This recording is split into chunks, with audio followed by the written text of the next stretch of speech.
All right, it's Double Dose Tuesday. This is your next move with Luann and Erica. And today, this episode 4, we're talking about the famous and most loved tool that buyers love to look at, sellers and buyers love to look at, and that is the Zestimate, Zestimator, right? And we just love a Zestimator, right? Oh my God. It's like God. Everybody likes to look at the Zestimate to see what their house is worth, and that's why I love to offer people assessments of their home because we do detailed studies. We go in. I like to see your house and the condition of your house. Um, a Zestimator cannot see the inside of your house, the things that you've done, the condition of your floors, the surrounding noise that could be going on, and the just where it is. It just basically gives an estimate. AI generated nowadays is AI generated based on uh, factors that we cannot control, I guess. Well, a lot of the times they don't really like update if there's any improvements made. Right. Sometimes I see a lot of the houses that have been updated and renovated are undervalued, and the ones that, need like so much work are overvalued. Right. So, there's no right reason here with this estimator. The one thing also they can't, I mean, I know that it tries to track the trends of the what's going on in the market. Right, Because I said yesterday on my Making Moves on Monday episode that it was hot today and it was cold yesterday, and that's how the real estate market is going right now. It's right, very quick, fast moving. It's hard to know, and in the end, you can do your best to figure out what the price of the house is worth, right. but bottom line is it's worth what somebody's going to pay for it. That's right. Anything is worth what a buyer is willing to pay for it. So if there's a bidding war and they're willing to pay over $1 million for a hut, then the hut is It's, worth a it's million dollars. demand. It's demand. What is the demand and what is the Well, supply? supply and demand. That's what it is. I mean, everyone's just like looking at it, economics and the news and the this and the that. And I said, you know what? Don't even think about things like that. It boils down to supply and demand. That's it. Cut through, the fog, the mist, whatever you want to call it. Cut through it. It's supply and Right. demand. When there's not enough of supply to keep up with the demand, prices go up. If Yeah. there's an oversaturated, of supply and there's not that many buyers, then the demand goes down and so do the prices. Right. So in our area in North Carolina, the supply right now, because it's called the spring market, is has gone up, and the days on market have also gone up. Houses are basically double where it used to be maybe 5 to 8 days on market. It's 20 to 30 days on market, taking people a little bit longer to make that financial commitment of the home because there's more to choose from and people can be picky. And the one thing that's really impacting our sales right now is there's a lot of new construction right down the road from us. And, you know, Everybody wants brand new. brand new, but the problem is Those are going to go first. brand new ain't always better because sometimes an old house that was built with solid wood and items. I'm on the podcast. I'm filming. Yes, it's my He husband. missed the memo. You missed the memo. Sometimes the older homes that been well taken care of and you can get it inspected have like really solid foundation and the quality of the products that Yeah, were used good to build that bones. house. I mean, they don't make them like Yeah. that anymore. I mean, I saw a house built by a new builder. It was a new build, and I could look. I mean, I could touch it. And I was like, Well, the I thing don't know is about that this. the new build, the new construction, you can punch a hole through the wall. Yeah.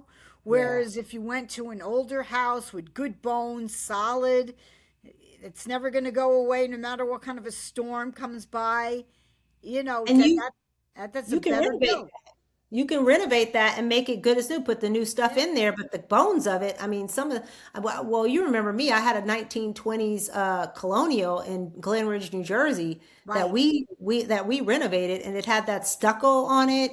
I mean, we redid the electric, we redid the plumbing. We really put some work into that. But those floors, the beauty of the floors and the architecture inside with the curved things, you just can't. It Right. was just, it was a beautiful home. And the stained glass. The stained glass.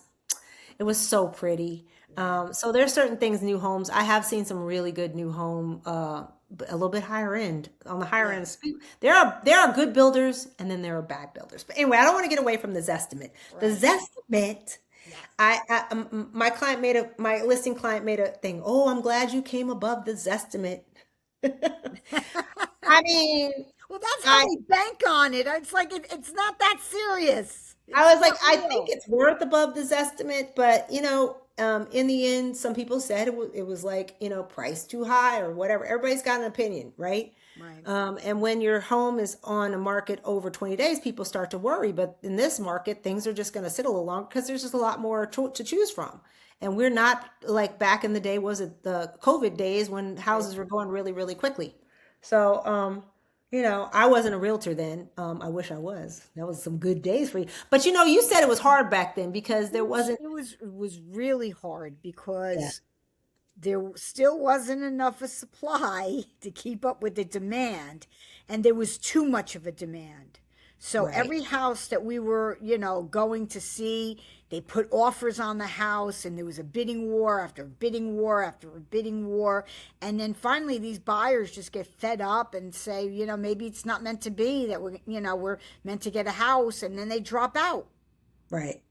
So you spend all this time and effort only in the end to not be successful. And I've always been successful in getting houses for my buyers, but it was extremely challenging in the COVID days. And I wonder about those estimates back then. I don't think people cared about them, right? Just throw them out the No, window. They no, just they were going 100,000 over ask. And some but what? places were And more, if it like didn't Montclair was appraise, if it more. didn't appraise, then you just kind of Oh, they threw everything out the window. They threw home inspection contingencies out the window. The appraisal went out the window. And the only people really getting homes at that time were people with money. FHA was dead because then there would be an appraisal contingency. So that was done.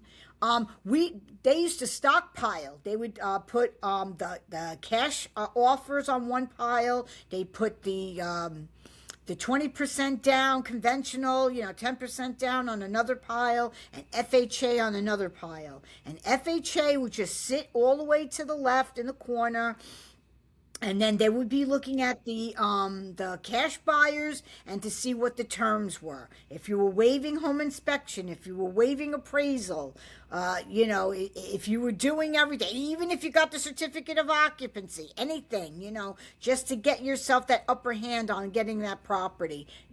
Everybody was doing that. They didn't right. care, and it So was the sad. cash was king. The cash was king. Right Cash now, was king, and conventional was king too. yeah. Well, we're not in those times anymore. Those were the days. Yeah, I mean, like, I like to be in the yeah. tween time when there's enough supply and there's enough buyers, but the sellers are a little bit, you still got to come correct so people Yeah, don't have well, to go, "Hmm, we still have a supply problem over here. I mean, there are okay, some houses that sit on the market, but those are the ones that are fixer uppers and they want top dollar for. Like for a fixer upper in New Jersey, it's like 450 to $500,000. And wow." that's $500,000 for a fixer upper. It's pretty criminal, I think. But And it is not to what it mention is. the property taxes. Yeah, the property taxes are like $12,000, That's why I $11,000. left. That's why I left. Yeah, That's why I'm in sweet old Chatham County. And yeah, I laugh when people start talking about the property taxes down here. I was like, you have no idea. yeah. Come to Jersey. I was like, we reign from property taxes. I was like, oh my gosh, this is like wild. The property taxes are so high. Right. Um, but And then we did build a new construction down here, and and I will say from experience, for building a big 4,100 square foot new construction home, that you got to watch those builders Yeah. every step of the way. We would not, if we had it to do all over again, we would have watched a little more closely. We've since corrected a lot of the issues. We've actually been in two new construction homes. The second one we bought, we rented this one out. We went closer into town, but they had irrigation, like drainage issues, really bad drainage issues, and so Oh, that's something you'll know with an older home, right. that you won't know with a newer home. But Right. in the end, the Zestimate is just a guide, something to it could be about, it could be under It's or a over. start point of where it could be, you know? I And mean, you and you it's could a tell how the way.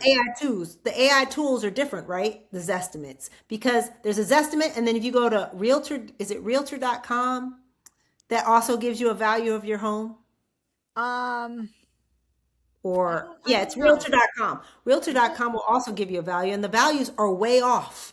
Like yeah, one will be way down here, one will be way up here. That's when you know to call a realtor. You need right. somebody to do. And the good tip is get a desk appraisal. That could help. Yeah, that can help too because the realtor knows the area because there's different areas like in Bloomfield, a house, toward the south end of Bloomfield is worth less than a house that's in like the Brookdale section or the Oakview section, you know? So you can't compare a house in the south end to the house, in those two areas.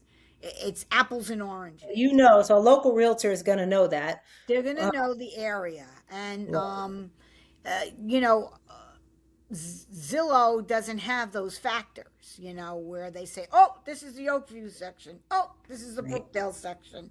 Oh, this is the south end of town. They're Hmm. not going to do that. So a lot of the times they take some data, they don't update anything, or maybe the sellers don't go up there and update whatever updates that they're doing to their house. Right, right, So then it just sits in like a hollow area where, the value doesn't fit the home, so you right. can't take it. So in the end, Yeah, I will call you, Luann, and you can call me. But the best thing to call is your local realtor in yeah, your area who yeah. knows the area. Because a lot of people come from I think local realtors, when they're trying to sell a property and somebody comes from like Raleigh over to Pittsburgh, they don't know what they're doing.